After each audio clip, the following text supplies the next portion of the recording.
नमस्कार दोस्तों। कहानियों की श्रृंखला में आज सुनेंगे वरिष्ठ कथाकार दीपक शर्मा जी की कहानी आंख मिचौनी। तो आइए सुनते हैं कहानी। 5 मंजिली उस इमारत की तीसरी मंजिल पर स्थित पुस्तकालय की ओर से कपड़े की एक बड़ी ध्वजा उसी दिन 17 मार्च को आयोजित एक गोष्ठी की सूचना वहीं प्रांगण के प्रवेश द्वार पर दे रही थी। सूचना के अंतर्गत बड़े अक्षरों में एक घोषणा थी, पुस्तकों की मांग, हमें हरी जिल्द दो। तथा उस घोषणा के नीचे छोटे अक्षरों में उस मांग का तत्व कारण दिया गया था। पेड़ ही हमारे पुस्तक उद्योग के कागज तथा मुद्रण के साधन हैं तथा उनके योगदान की प्रशस्ति स्वरूप हमें अपनी पुस्तकों को हरी जिल्द देनी चाहिए। विषय मुझे मनोरंजक लगा था तथा मैंने दूसरी मंजिल पर बने बिजली के दफ्तर जाना टाल दिया। सोचा पहले पुस्तकालय ही जाऊंगी, उसकी सदस्य तो मैं थी ही। अभी मैं अपना मन बना ही रही थी कि वहीं प्रांगण में एक तिपहिया आन रुकी। भाड़ा कितना हुआ? उतरने वाली कुंती थी। 3 वर्ष पूर्व के मेरे पुराने पुरुष मित्र सुरेश की नई सहेली, जिसे सुरेश ने अभी पिछले माह ही मुझे इसी पुस्तकालय में मिलवाया था। इसी 4 मार्च को हम कोर्ट मैरिज कर रहे हैं। 120 बिटिया। तिपहिया चालक वृद्ध था। तुम बाकी चेंज रख लो। 100 के 2 नोट कुंती ने उस चालक की ओर बढ़ा दिए थे। मगर बिटिया तुम रखो। और कुंती ने अपना हाथ खाली कर दिया था। तभी मैंने उसकी मांग और कलाइयों पर ध्यान दिया तो उन्हें भी खाली ही पाया। पहनावा भी उसका एकदम फीका था। धूसर हो चुकी जीन्स के ऊपर उसने जो टी शर्ट पहन रखी थी, कभी नीली और गुलाबी रही उसकी धारियों के रंग मंद पड़ चुके थे। उसके पैरों की चप्पल भी किसी कूड़े के ढेर में फेंकी जाने वाली थी। सुरेश कहाँ है? मेरी जिज्ञासा ने मुझे उसके कदम के साथ कदम उठाने पर बाध्य कर दिया। 3 मार्च की सुबह वह वाशिंगटन के लिए निकल गया है। उसकी आंखों में आंसू छलक आए। मैं जानती थी सुरेश के पिता उन दिनों 3 वर्ष के लिए विश्व बैंक में हुई अपनी तैनाती के अंतर्गत वाशिंगटन में रह रहे थे, शादी के बगैर। मैं मन ही मन मुस्कुराई।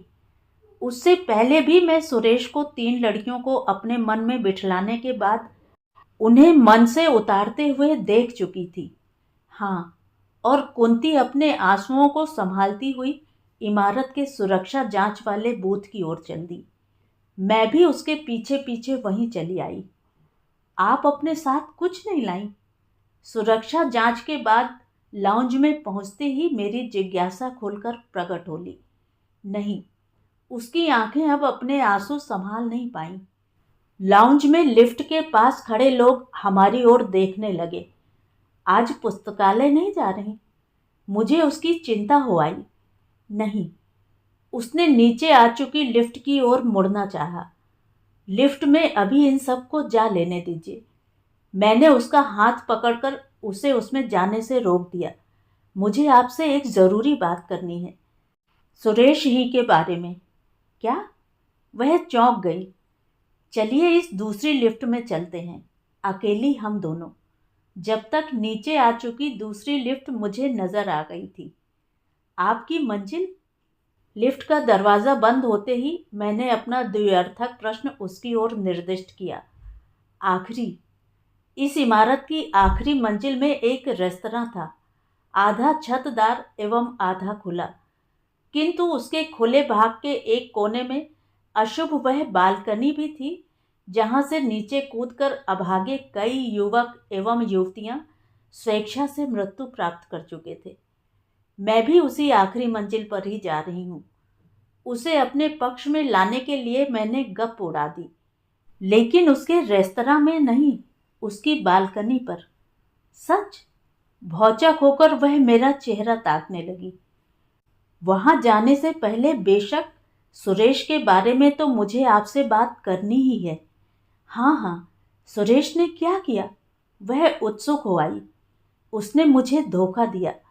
आपसे मुझे मिलाते समय बोला था वह आपसे शादी कर रहा है, जबकि उसने ना तो शादी ही की और ना ही अपनी दोस्ती ही निभाई। मैंने दूसरी गप हाँकी। दोस्ती? कैसी दोस्ती? वह लगभग बौखला गई। संयोगवश ऊपर जाते समय लिफ्ट के रास्ते में पड़ रही अन्य मंजिलों से भी हमारे साथ कोई शामिल नहीं हुआ, और पांचवी उस मंजिल पर हम दोनों अकेली ही उतरी। सोचती हूँ आपके साथ थोड़ी देर के लिए इस रेस्तरां ही में बैठ लूं, अपना दुख बांट कर ही उधर बालकनी में जाऊं।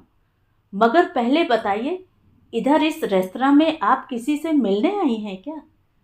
लिफ्ट से उतरते ही मैं रेस्तरां की ओर बढ़ ली। अब मुझे किसी से भी मिलना मिलाना नहीं है।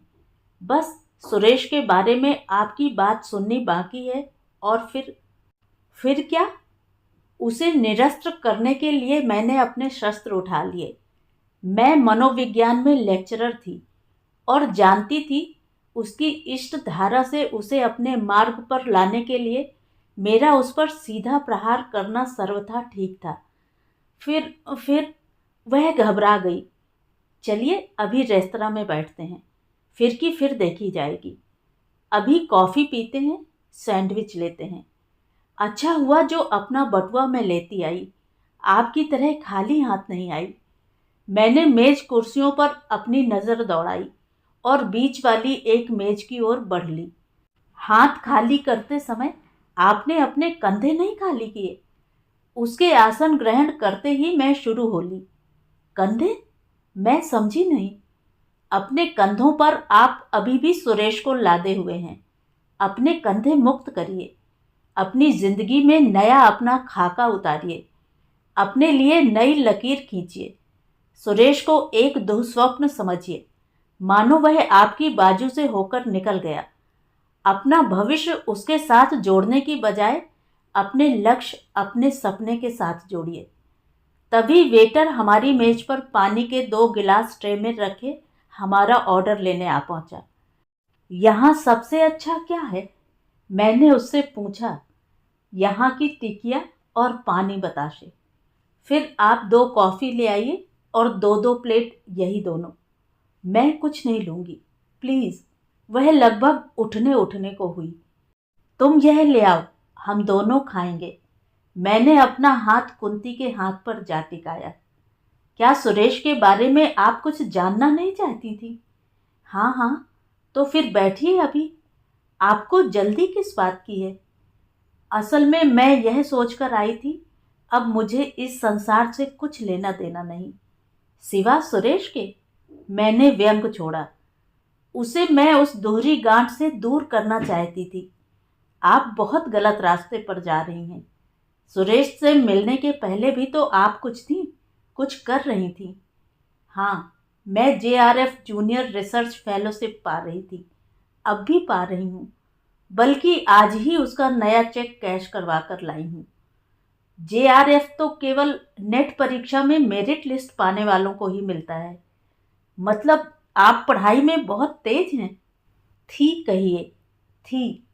सुरेश की बेफिक्री और अमीरी की चकाचौंध ने मेरी आंखें मगर धुंधली कर दी, मेरी समझ भटका दी, और अपना शोध, अपना अध्ययन, अपना परिवार भूलकर मैं उसके साथ आंख मिचौनी खेलने लगी। आपके परिवार में कौन कौन है? मेरे पिता हैं तथा 2 छोटे भाई। पिता एक सरकारी दफ्तर में क्लर्क हैं और भाई दोनों पढ़ रहे हैं। इसीलिए आज फेलोशिप पाते ही मैंने अपने सभी बिल चुका दिए, धोबी के, अखबार वालों के, खाने के, हॉस्टल के, ताकि मेरे पीछे उन पर कोई अतिरिक्त बोझ न पड़े। अपना सारा सामान बांध समेटकर अपनी हॉस्टल वार्डन के सुपुर्द कराई हूँ, एक लिफाफे के साथ। लिफाफे में क्या है? मेरी चेकबुक, मेरी पासबुक, मेरे सभी पहचान पत्र और मेरी आत्महत्या का नोट। आत्महत्या? मैंने हैरान होने का स्वांग भरा। हालांकि कुंती को देखते ही वह मेरे संदेह के घेरे में आ चुकी थी। आखिर मनोविज्ञान पढ़ा रही हूँ। हाँ, अब मैं जीना नहीं चाहती, अपने को मृत्यु दंड देना चाहती हूँ, अपने पिता तथा भाइयों को धोखा देने के लिए, खुद को धोखा खाने के लिए। और जिसने सबको धोखा दिया है। आपको, आप जैसी कितनी ही लड़कियों को, और अपने उस दोस्त को जिससे उसने अपनी शादी के नाम पर 1 लाख रुपया ऐंठा और वाशिंगटन का टिकट कटा लिया। किस दोस्त से? मुझसे। मैंने दूसरी बार गप्फा की। आप उसकी दोस्त हैं?